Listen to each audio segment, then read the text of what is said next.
So let's take a look at this accident from the point of view from an insurance adjuster.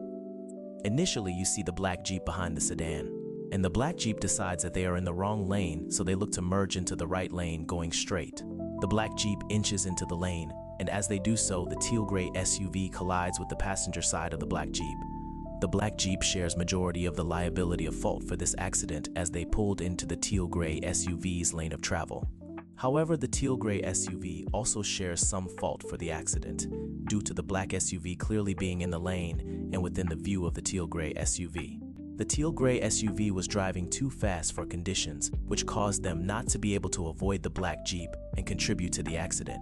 Now the white car is the only car in the accident that doesn't share any liability. The white car would be able to recover their damages from the black Jeep and the teal gray SUV.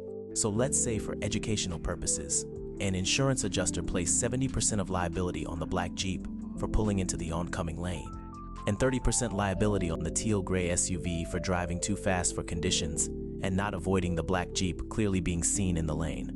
The majority of the liability is placed on the black Jeep as it pulled into the other lane and didn't go forward when it clearly had the green light. The white sedan would be able to recover 70% of their damages from the black Jeep and 30% of their damages from the teal gray SUV. If the white sedan uses their insurance coverage to handle their own damages first, their own insurance company can bring subrogation against the insurance companies of the black Jeep and the teal gray SUV.